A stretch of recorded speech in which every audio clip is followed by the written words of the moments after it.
cautelares o procesos urgentes para la protección de derechos sociales en la jurisdicción chaqueña. La profesora Alejandra Petrella hablará sobre tutela judicial y litigio estructural.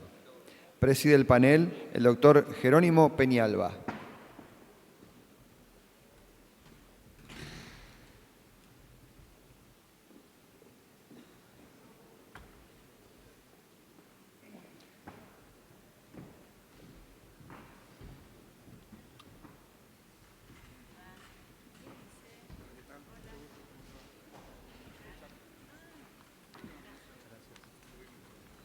Les recordamos que a las 19 horas será la inscripción y acreditaciones de la 13ª Jornada Nacional de Jóvenes Administrativistas organizadas por el Foro Permanente de Discusión y Debate de Jóvenes Administrativistas de la Asociación Argentina de Derecho Administrativo en el Salón 2 de la Vieja Usina.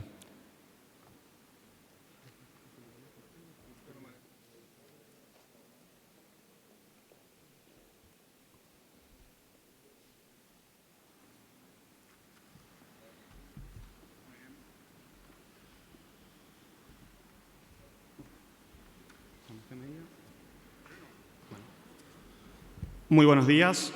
En primer lugar va a hablar el profesor Rolando Ignacio Toledo. El profesor Toledo es abogado por la Universidad Nacional del Nordeste, especialista en Derecho Administrativo por la Facultad de Derecho de la Universidad Nacional del Nordeste, magíster en Derecho y Magistratura Judicial por la Universidad Austral. Ha ejercido libremente la profesión, fue asesor jurídico de la Regional Nordeste de Obras Sanitarias de la Nación, fue asesor general de gobierno de la provincia del Chaco, ministro de coordinación de gabinete de la provincia del Chaco, ha desarrollado tareas como conjuez del Superior Tribunal de Justicia del Chaco, conjuez del Juzgado Federal de Resistencia y conjuez de la Cámara Federal de Resistencia en distintos periodos y causas judiciales. Fue consejero durante 3 periodos de 2 años cada uno del Consejo de la Magistratura del Chaco. Se desempeñó como secretario general del Consejo de Abogados de Resistencia y como presidente. Fue presidente de la Caja Forense del Chaco y ha sido presidente del Colegio Público de Abogados del Chaco. Actualmente se desempeña como juez del Superior Tribunal de Justicia del Chaco. Damos lugar al profesor a que haga uso de la palabra. Bueno, muy buenos días a todos y a todas. Un saludo especial a la gente de Chaco y de Corrientes, especialmente a los alumnos de la especialización de Derecho Administrativo de la Facultad de la UNE, la Facultad de Derecho. Un reconocimiento especial y un agradecimiento a los organizadores por la invitación que me posibilitan intervenir en tan importante evento, especialmente a Mirta Sotelo de Andró, que seguramente ha sido la que dio posibilidades a que yo esté exponiendo en este día. Me han pedido que hiciera una síntesis panorámica de los fallos más importantes que llegaron al Superior Tribunal de Justicia del Chaco en materia de cuestiones sociales, incluyendo cuestiones de familia, cuestiones de salud, cuestiones de comunidad, de la propiedad comunitaria aborigen, problemas del costo de los servicios públicos y otras cuestiones que ustedes ya verán a lo largo de la exposición.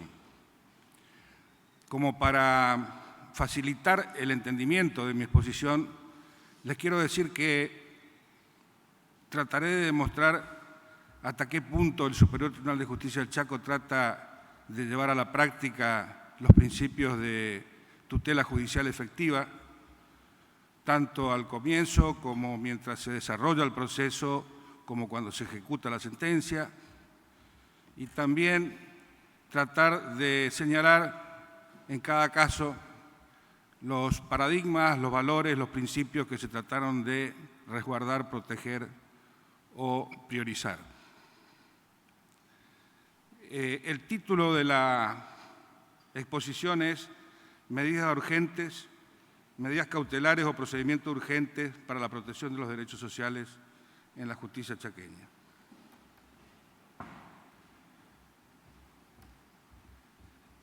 El primer caso que le vamos a exponer en la primer filmina van a tener 2 cuestiones de menores y familia. En el primer caso, se trata de una menor que fue golpeada por sus familiares directos y que estaba al momento de los hechos con sus padres, y cuando se produjeron los hechos, la juez que estaba de turno, la juez de menor y familia que estaba de turno, dispuso su alojamiento en el hospital pediátrico, y la secretaria de Desarrollo y la subsecretaria de Desarrollo de Familiaridad y Niñez de la provincia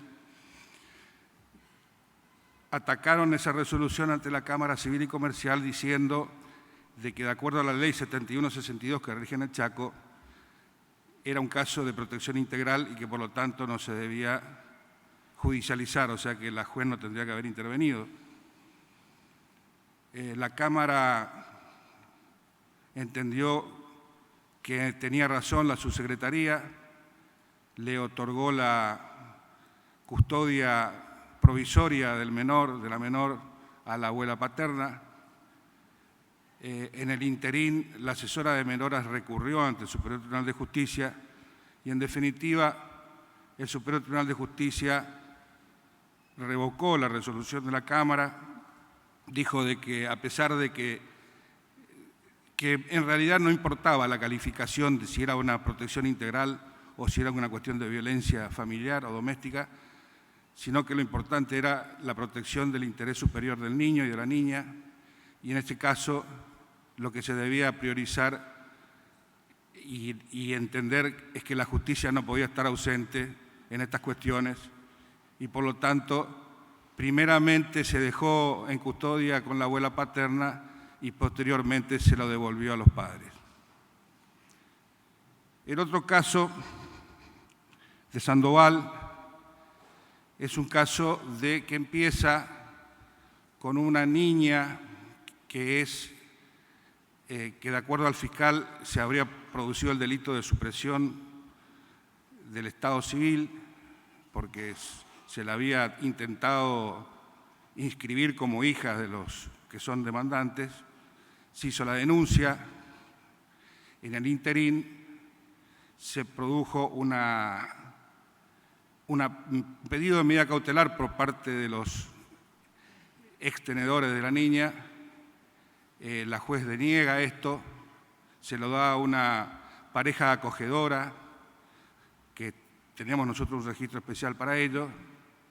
Los demandantes recurren, la Cámara Civil en principio admite el recurso, no ejecuta la decisión, llega al superior y en el superior, también respetando el principio del interés superior del niño, pero sobre todo teniendo en cuenta que esta pareja que quería tener a la niña no permitía que la hermanita estuviera con la tenencia de ambos, ¿no? Entonces, resolvimos no hacer lugar al recurso extraordinario y establecer de que los niños sean, las niñas en este caso, eran 2 niñas, sean entregadas a una pareja acogedora en principio y después al registro de adoptantes de acuerdo a la ley de adopción. En estos 2 casos que vimos, el paradigma y los valores y principios que se protegen y consagran es justamente el interés superior de los niños, ¿no? Relacionado también a la niñez, pero ya vinculado a la salud, también se dio un caso de que se había producido un juicio de desalojo en el cual se llegó a la ejecución del mandamiento de desahucio y al momento de querer ejecutar el desahucio interviene la asesora de menores diciendo de que hay niños, 3 niños, y de que por lo tanto, hasta tanto no se respetara el derecho de esos niños, no se podía ejecutar la orden, porque era el interés primordial a custodiar. La Cámara de Apelaciones confirma la sentencia de primera instancia de desalojo y dice que la cuestión de los menores no estaba en el contenido del pleito y además era una cuestión que excedía a lo judicial porque era una cuestión que tenía que intervenir la Subsecretaría de Niñez y Familia. Bueno, el Superior Tribunal de Justicia, por el recurso extraordinario que interpuso la asesora de menores en representación del niño, revocó las sentencias de primera y segunda instancia y ordenó que no se efectúe el desahucio hasta tanto haya una solución efectiva y concreta de la vivienda y de la posibilidad de desarrollo de los 3 niños que estaban en juego. En el siguiente caso Roble, se trataba de una niña que tenía un padecimiento muy raro, tirosinemia se llama, que es una afección al hígado que impide metabolizar las proteínas, y el médico pediatra que la trataba había ordenado el suministro de una medicina que se fabricaba en Suiza y que era, por supuesto, muy cara y que era proveída por el laboratorio Biofar. La jueza cuando el Instituto de Servicio y Previsión Social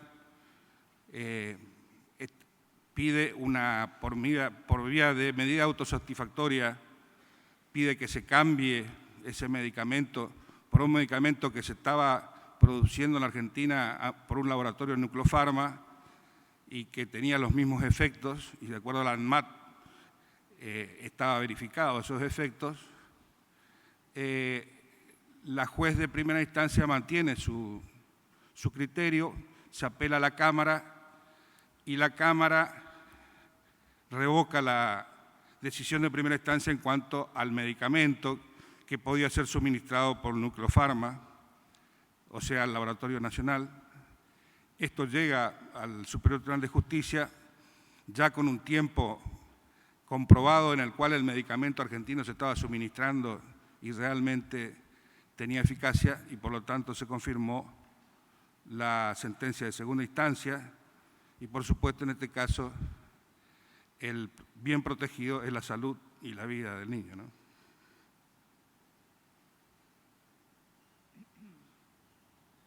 Este caso también ha sido muy importante porque hubo muchos de estos, elegimos uno, el primero, porque era la demanda de un matrimonio que tenía una obra social importante que había sido, a la cual se le había solicitado que se haga efectiva la posibilidad de hacer una reproducción asistida, una fertilización in vitro. El laboratorio se negó. Por vía de medida cautelar urgente, la juez de primera instancia denegó la prestación diciendo de que en el contrato de la obra social no estaba previsto esta enfermedad y por lo tanto excedía el contrato de las partes. La Cámara confirma esta denegación, añadiendo que no estaba en la prestación médica obligatoria que está en la Ley Nacional de Salud, y cuando llega al Superior Tribunal de Justicia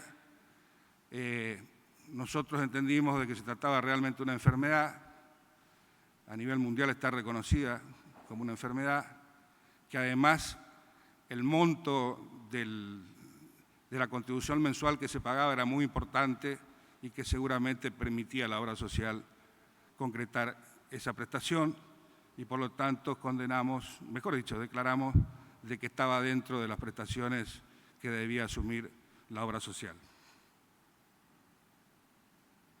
Por supuesto que este pronunciamiento del Superior Tribunal de Justicia fue hasta la Corte la confirmó y desde ahí ya las obras sociales están haciendo otra clase de acuerdos con sus asociados y con sus beneficiarios, ¿no?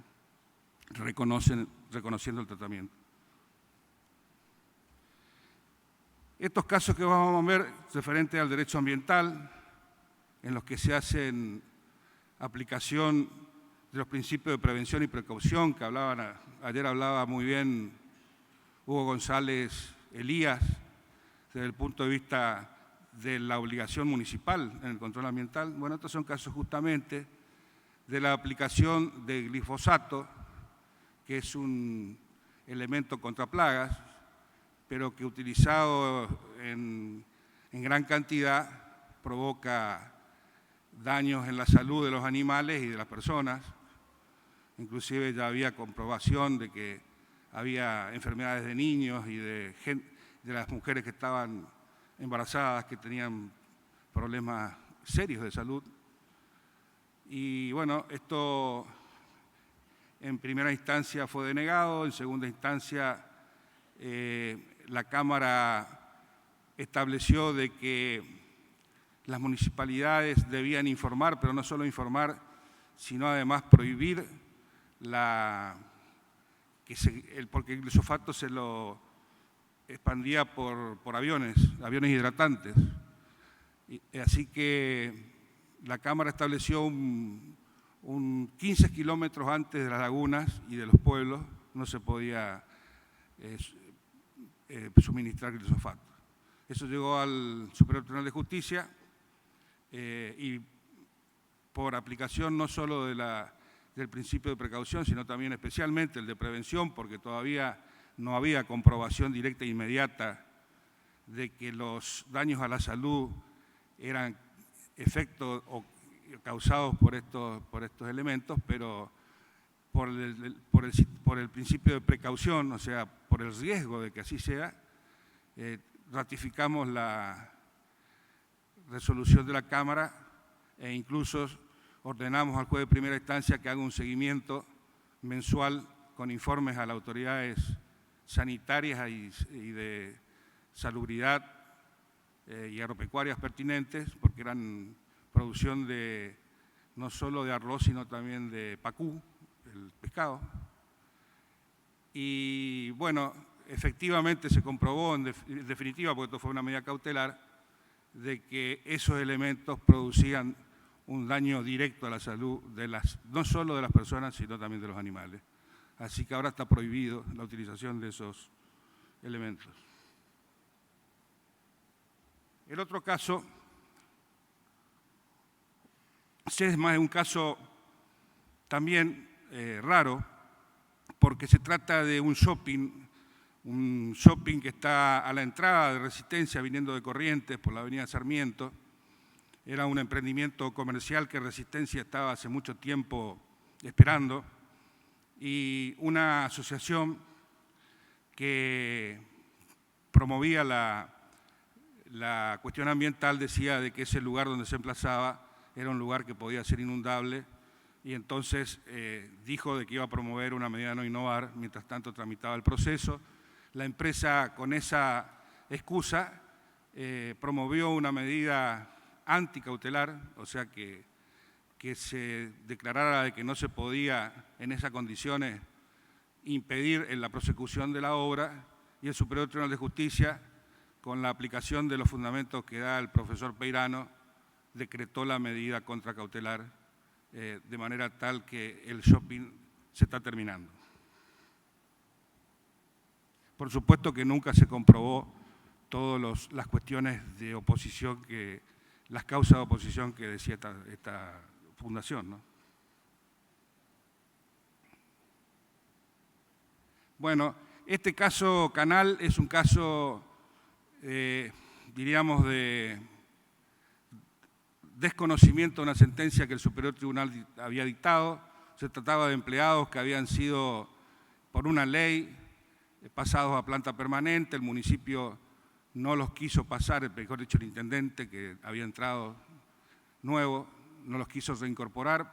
Pasaron cerca de 5 años sin que lo hiciera, y entonces, ante un recurso que llegó de la Cámara Contenciosa, ante la Cámara Contenciosa, el Superior Tribunal de Justicia, siguiendo la doctrina de la Corte Suprema y de la fuerza imperativa de las decisiones judiciales, ordenó no solo la ejecución inmediata de la reincorporación, sino además que si no lo hacían, se debía dar intervención a la Fiscalía de turno por el delito de incumplimiento a los deberes judiciales, ¿no? A la orden judicial.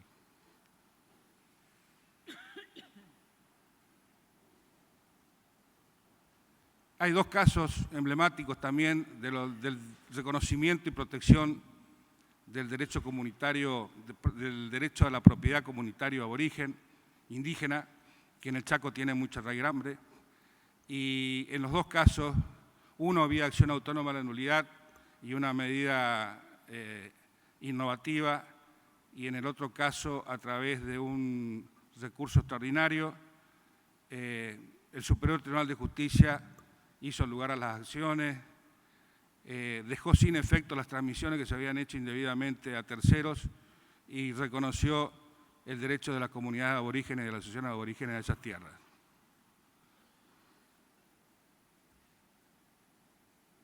Y después, respecto a los derechos de incidencia colectiva, lo que hablaba el doctor Fernando García Puyés, también llegó al Superior Tribunal de Justicia un caso de aumento del costo del transporte colectivo, el urbano, sin que se hubiera hecho la audiencia pública, o mejor dicho, la Constitución nuestra en su artículo 47 dice de que tiene que haber participación ciudadana, control social. La municipalidad en este caso no lo había hecho, así que cuando llegó por vía de recurso extraordinario al Superior Tribunal de Justicia, declaramos nulo el aumento y ordenamos a la municipalidad que haga la audiencia pública correspondiente. Bueno, yo no tengo más tiempo, así que agradezco la atención y espero que los casos que hemos reseñado les sirvan para el ejercicio tanto de la profesión como de la magistratura. Muchas gracias.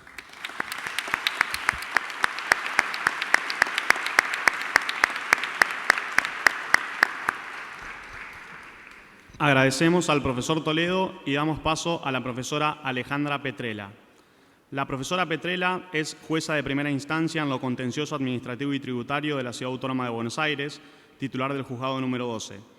Actualmente se desempeña como consejera electa en representación del estamento judicial en el Consejo de la Magistratura de la Ciudad Autónoma de Buenos Aires, a cargo de la vicepresidencia. Es posgraduada en Gerenciamiento Ambiental por la Universidad Católica Argentina y en Derecho Administrativo por la Facultad de Estudios Superiores Acatlán en la Universidad Nacional Autónoma de México. Es doctora en Derecho, con tesis en Salud Mental y Salud Pública en la Ciudad Autónoma de Buenos Aires, un abordaje desde el Derecho Administrativo Constitucional. Es profesora de grado y posgrado en diversas universidades y autora de numerosas publicaciones relacionadas a su especialidad. Es ex abogada del Estado, entre otros cargos fue directora de Asuntos Contenciosos de la Dirección Nacional de Legales de la Secretaría de Recursos Naturales y Ambiente Humano. Bueno, ante todo, muchas gracias a la ADA por esta nueva invitación y por la posibilidad de abordar algunos temas novedosos para el derecho administrativo clásico, como los que vengo abordando últimamente, y particularmente un agradecimiento enorme a poder participar del homenaje a un profesor que significó mucho para mí, como el doctor Juan Octavio Gauna. Hoy voy a hablar de, como les decía, un tema no tradicional para el derecho administrativo, que es un nuevo tipo de litigio que en el fuero en el que me desempeño es casi usual. Llama la atención que este tipo de litigio, al que conocemos como litigio estructural de derecho público, antes fuera la excepción y hoy prácticamente la mayoría de los casos en el fuero de la Ciudad de Buenos Aires abrevan en este tipo de litigios. Para identificarlo, primero tenemos que contextualizar en qué marco se da el litigio estructural de derecho público. Primero, a partir de la reforma constitucional del año 94, que incorpora los tratados internacionales por conducto del artículo 75, inciso 22, como derecho interno, y las acciones colectivas junto con los derechos de usuarios y consumidores. Segundo, tenemos que contextualizar este tipo de litigios en un marco en el que el rol tradicional del Poder Judicial está en crisis. Y este sería tema de otro debate, pero todos sabemos que hoy los procesos tradicionales no resultan, o por lo menos no poseen herramientas suficientes para la cantidad de problemáticas que abrevan en los estrados judiciales. Y tercero, no podemos soslayarlo, los que estamos en derecho administrativo, la propia crisis por la que atraviesan los poderes, no la crisis de la división de poderes, que este es otro tema del que seguramente hablará el doctor Gauna, sino la crisis propia del Estado en cuanto a un montón de sus instituciones, en cuanto al derecho administrativo clásico y en cuanto al corrimiento de los límites, no solamente de los márgenes de la discrecionalidad, sino de todo aquello que el Estado omite y finalmente se judicializa. En este marco, entonces, surge esta nueva clase de litigios que, para poder entender de qué se tratan, primero voy a tratar de definirlos. Un litigio estructural es un tipo de intervención judicial en la que justamente la participación del tribunal se expande más allá de los propios reclamos efectuados por las partes. El caso emblemático de este tipo de litigios y en el que se sientan las bases fundamentales fue el famoso caso Alavi de la Corte Suprema, porque no podemos soslayar que más allá de que querramos darle entidad a este tipo de litigios que están absolutamente asistematizados. ¿Por qué? Porque si bien el fundamento normativo lo encontramos en la Constitución Nacional, no solamente en los artículos que cité, sino en que hasta ahora y en nuestro sistema el concepto de causa, o sea, un juez entiende en las causas, y más allá de que Alavi le haya dado al concepto de causa que establece el artículo 116 de la Constitución Nacional una connotación de causa colectiva, esto es, se haya reconfigurado el concepto de causa, hoy los procesos se siguen debatiendo dentro de esos parámetros. Es así entonces que este tipo de litigio estructural de derecho público tiene estas características y se trata de reclamos judiciales que ponen muchas veces en vilo o cuestionan políticas públicas haciendo a la efectividad o a la concreción de derechos humanos. Entonces, ¿qué elementos tenemos en estos procesos? Políticas públicas, y por esto el derecho administrativo se tiene que hacer cargo de esta problemática, y derechos económicos, sociales y culturales cuestionados y no efectivizados. ¿Cuáles son las características que tienen este tipo de procesos? La Corte en Alavi o a partir de Alavi podemos determinar que encontramos dentro de este tipo de procesos dos grandes grupos. Primero, los vinculados a los derechos colectivos indivisibles. Acá tenemos como ejemplo paradigmático el caso Mendoza, los casos referidos, por ejemplo, al ambiente. Otro gran grupo de este tipo de procesos son aquellos vinculados a los intereses individuales homogéneos.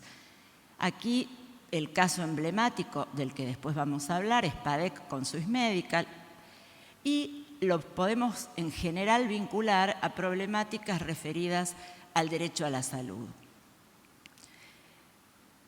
Entonces remito, ¿cuáles son las características? Primero, el nuevo abordaje procesal.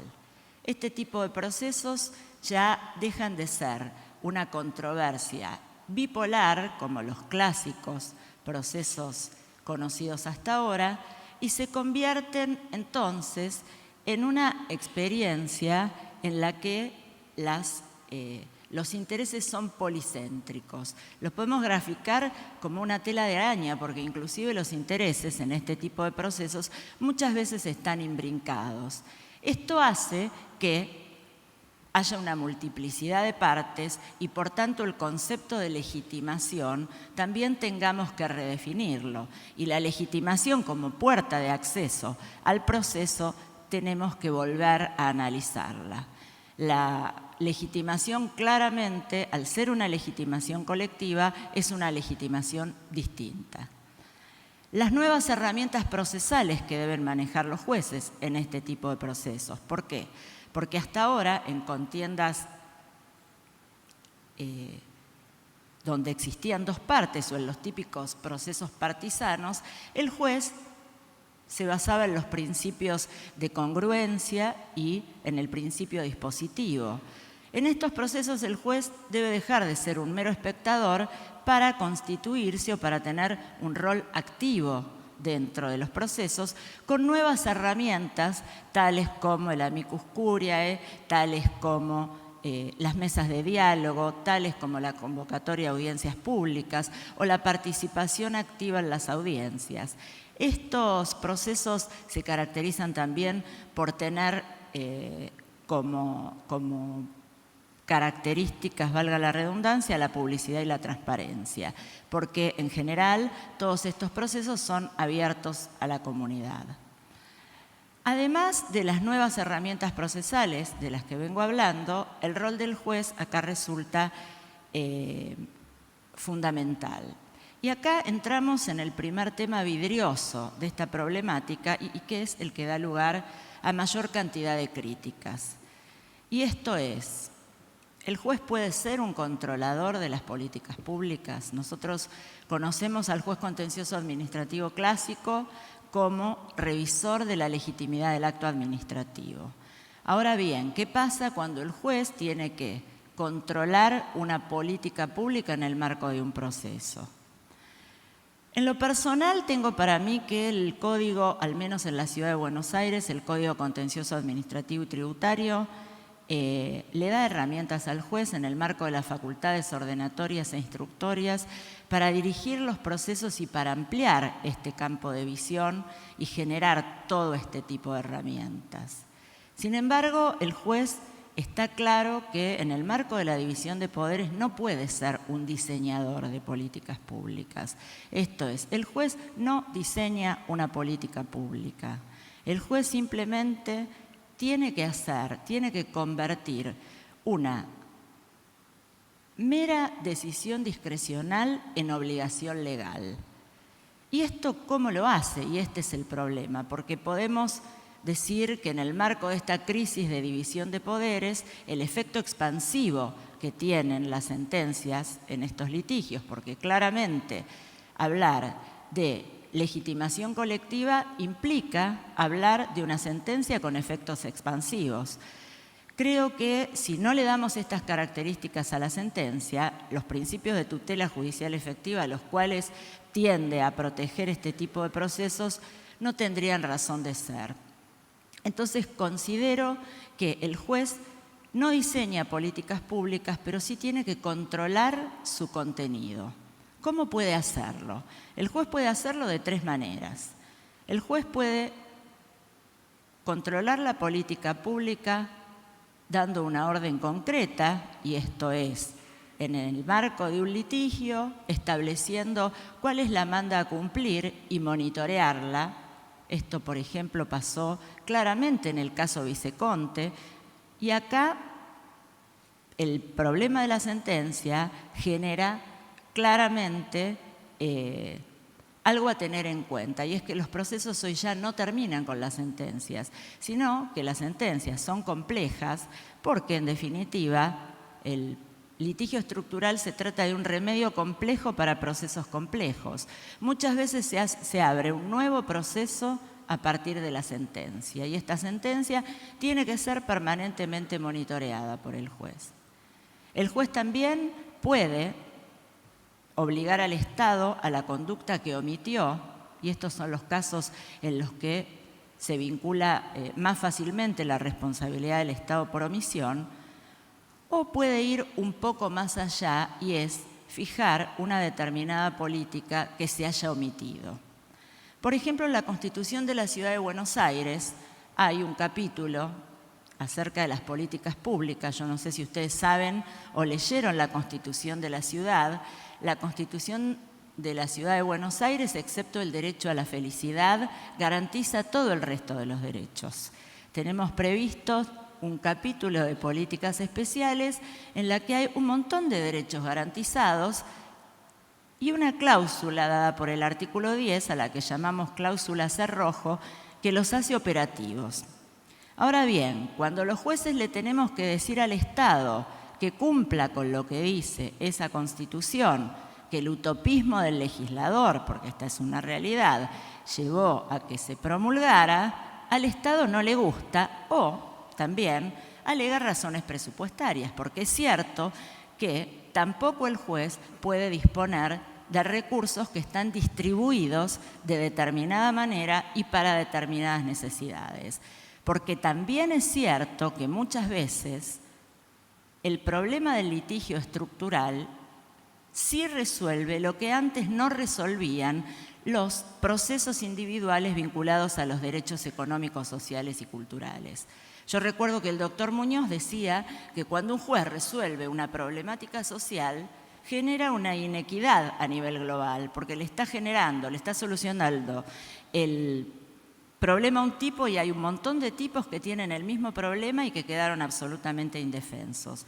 Justamente este litigio de tipo estructural intenta, cuanto menos, solucionar que a la mayor cantidad de gente que tenga el mismo problema se le resuelva esa problemática del mismo modo. El cómo es el problema. ¿Por qué? Justamente porque no hay herramientas procesales para esto.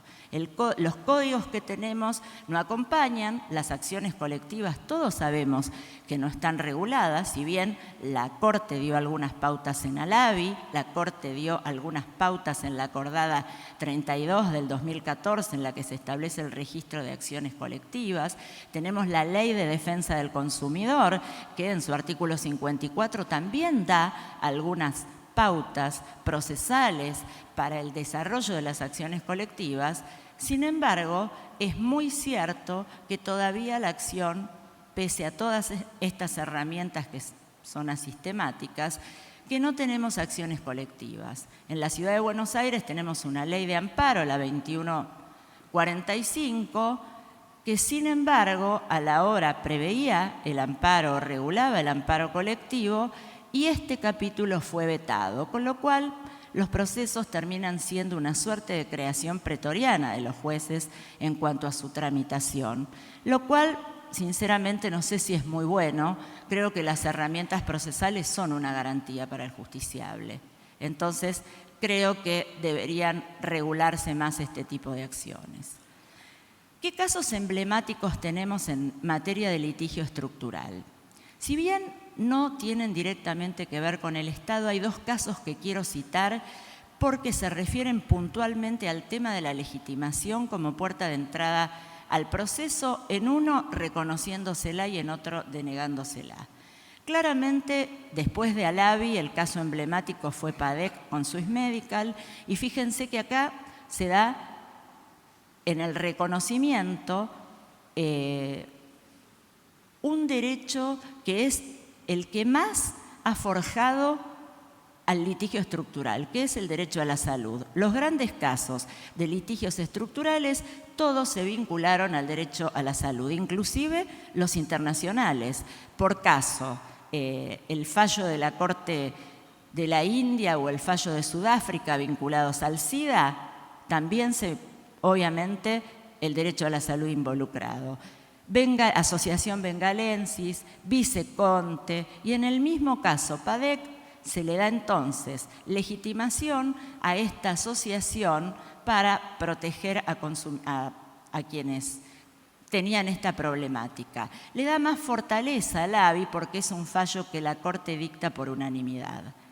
En cambio, en el caso siguiente, que es de febrero de 2015, que es Asociación de Consumidores y Usuarios del Mercosur, con Loma Negra y otras empresas cementeras, se niega legitimación a la actora. ¿Y por qué?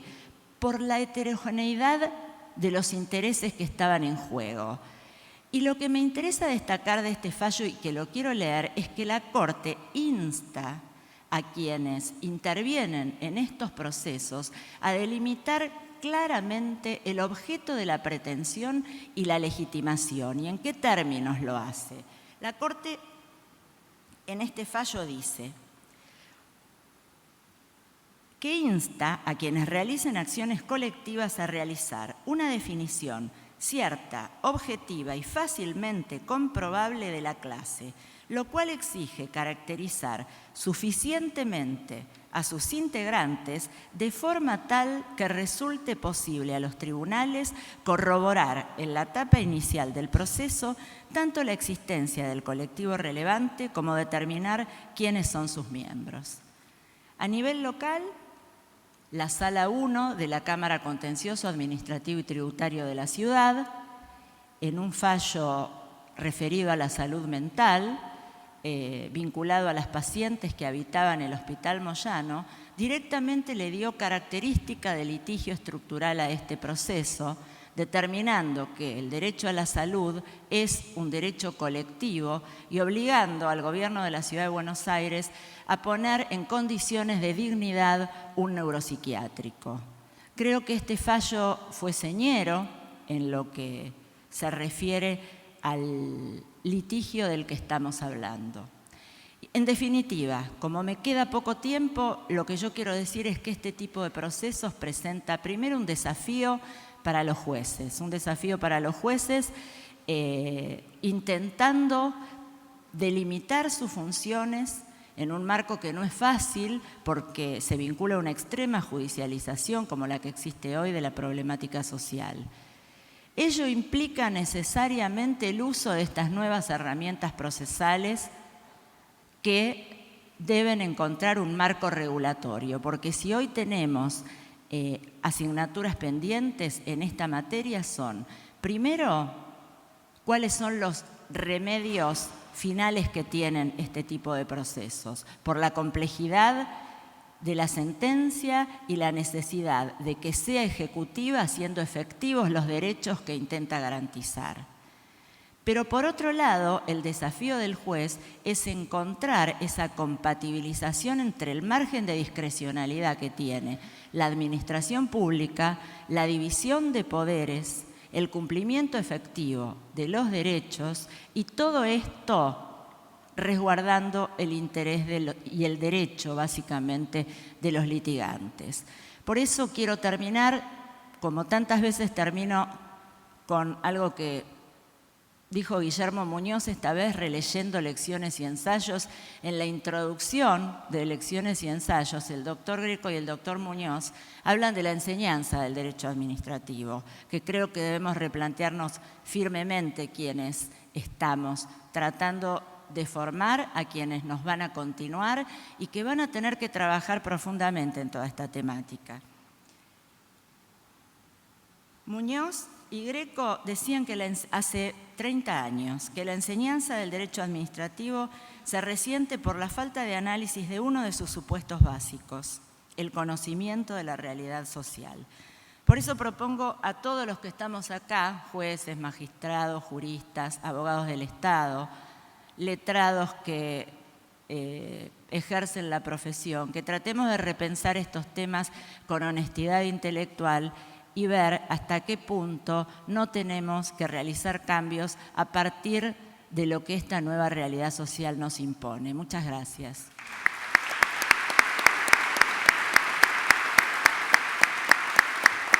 Agradecemos las exposiciones del panel e invitamos a los mismos a descender del estrado. Ahora va a haber un break de unos 20 minutos y nos reencontramos aquí nuevamente para la siguiente conferencia.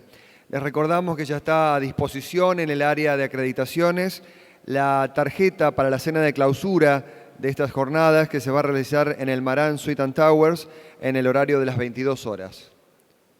Muchas gracias. Les recordamos, por favor, puntualidad a la hora de regresar. En 20 minutos nos encontramos nuevamente. Gracias.